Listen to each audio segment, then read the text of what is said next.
பஞ்சாப் அரசியல் களம் இப்ப பெரும் அதிர்வலைகளை சந்தித்து வருது. ஆம் ஆத்மி கட்சியின் முக்கிய தலைவர்கள் மட்டும் இல்லாம எம்பிகள் ஒரே நேரத்துல கட்சி மாறி பாஜகவில் இணைந்திருப்பது மாநில அரசியலே உலுக்கி இருக்கு.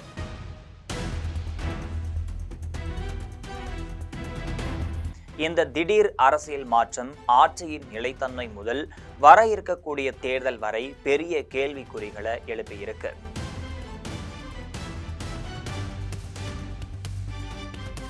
இது பற்றி ஜெம் தொலைக்காட்சி வழங்கும் சிறப்பு செய்தியில விரிவாக்க பார்க்கலாம்.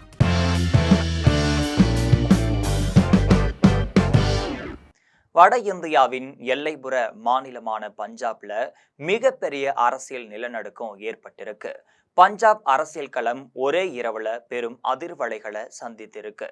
ஆம் ஆத்மி கட்சியின் முக்கிய முகமாகவும் அரவிந்த் கெஜ்ரிவாலின் நம்பிக்கைக்குரிய தளபதியாகவும் கருதப்பட்ட ராகவ் ஜத்தா உள்ளிட்ட பல எம்பிகள் திடீர்னு கட்சியிலிருந்து விலகி பாஜகவில் இணைந்திருப்பது மாநில அரசியலே உலுக்கியிருக்கு. அதாவது ராகவ் ஜத்தா, சந்தீப் பாடக், அசோக் மிட்டல், ஹர்பஜன் சிங், விக்ரம் சாக்னி, ஸ்வாதிக் மாலிவால் மட்டும் இல்லாம ராஜேந்திர குப்தா ஆகிய 7 பேர் விலகி இருக்காங்க. இந்த அரசியல் அமைப்பு சட்டப்படி ஒரு கட்சியின் 2 பங்கு உறுப்பினர்கள் பிரிந்து சென்றால் அவர்கள் தகுதி நீக்கத்திலிருந்து தப்ப முடியும் அப்படிங்கிற விதி இருக்கு. இந்த விதி தங்களுக்கு பாதுகாப்பு தரும் அப்படிங்கிற நம்பிக்கையில தான் அவர்கள் பாஜகவுல சேர்ந்தாங்க. பாஜகவுக்கு தாவியவுடன் ராகவ் தத்தா தவறான கட்சியில் இருந்த சரியான மனிதர் நான் என்று தன்னைத்தானே பெருமையாக வர்ணித்து கொண்டாரு. இது அரவிந்த் கெஜ்ரிவாலுக்கு அதிர்ச்சியை ஏற்படுத்தினாலும் கூட இதைவிட பேரதிர்ச்சி ஒன்று மறுநாள் காத்திருந்துச்சு. பஞ்சாபில் ஆட்சியில் இருக்கும் ஆம் ஆத்மி கட்சியின் 117 எம்எல்ஏக்களில் 63 எம்எல்ஏக்கள் ராகவ் ஜத்தாவுடன் பாஜகவில் சேரப்போவதாக தகவல் கசிந்து கொண்டிருப்பதுதான் அந்த பேரதிர்ச்சி. ஏற்கனவே 18 ஆம் ஆத்மி எம்எல்ஏக்கள் கட்சி தலைமையிடம் அதிருப்தியில் இருப்பதா சொல்றாங்க. இந்த நிலையில தான் மேலும் பல எம்எல்ஏக்கள் ராகவ் ஜத்தாவுடன் சேர்ந்து கட்சியை விட்டு போக இருக்கும் தகவல் ஆம் ஆத்மி அரசுக்கு மிகப்பெரிய அச்சுறுத்தலை ஏற்படுத்தி இருக்கு.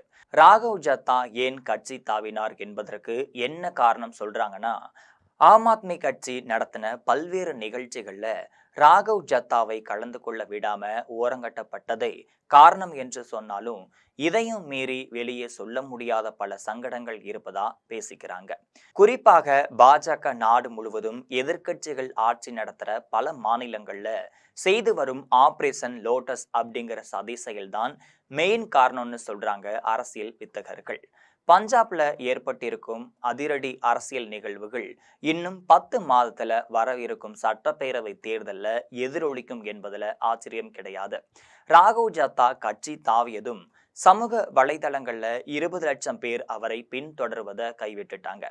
பின்னூட்டத்துல அவரோட ஃபாலோவர்ஸ் மிகவும் கீழ்த்தரமா திட்டிக் கொண்டுதான் இருக்காங்க. இதே போலதான் ராகவ் ஜத்தாவுடன் போயிருக்கும் முன்னாள் கிரிக்கெட் வீரர் ஹர்பஜன் சிங் சமூக வலைதளங்கள்ல அவமானப்படுத்தப்பட்டு வராரு. இதே மாதிரி தான் மற்ற எம்பிகளும் கட்சி மாறுதலையும் கடுமையான வார்த்தைகளால விமர்சனத்துக்குள்ளாகி வராங்க. இப்படி இருக்கும் பஞ்சாப் அரசியல் சூழல்ல ஆம் ஆத்மி கட்சியின் 63 எம்எல்ஏக்கள் பாஜகவுக்கு சென்றால் உடனடியா ஆம் ஆத்மி அரசு கவிழும் அப்படிங்கிறது உண்மைதான். ஆனா கட்சி மாறிய அவர்களுக்கு பஞ்சாப் மக்களிடம் என்ன மரியாதை கிடைக்கும் என்பது அவர்களுக்கே வெளிச்சம். பஞ்சாப் முதல்வர் பகவந்த் மன் இந்த விவகாரத்துல கடும் கவலையும் தெரிவிச்சிருக்காரு. சரத் பவார், சிவசேனா, காங்கிரஸ் கட்சிகளில் பயன்படுத்தப்பட்ட அதே வாஷிங் மெஷின் இப்ப பஞ்சாபிலும் பயன்படுத்தப்பட்டுள்ளதாகவும் பாஜகவில் இணைந்த துரோகிகள் பஞ்சாபை பிரதிநிதித்துவப்படுத்த மாட்டார்கள்னு அவர்கள் காட்டமா சொல்லியிருக்காங்க. பஞ்சாப் அரசியல்ல ஏற்பட்டிருக்கக்கூடிய இந்த பெரும் பூசல் இப்ப தேசிய அளவுல கவனத்தையும் ஈர்த்திருக்கு. ஆட்சி நிலைத்தன்மை முதல் தேர்தல் சமநிலை வரை பல கேள்விகளை எழுப்பும் இந்த அரசியல் நகர்வுகளுக்கு என்ன முடிவு வரும் அப்படிங்கிறது விரைவில் தான் தெரிய வரும். இது போன்ற முக்கிய அரசியல் நிகழ்வுகளை தினம்தோறும் தெரிந்து கொள்ள தொடர்ந்து இணைந்திருங்கள் ஜெம் தொலைக்காட்சியுடன்.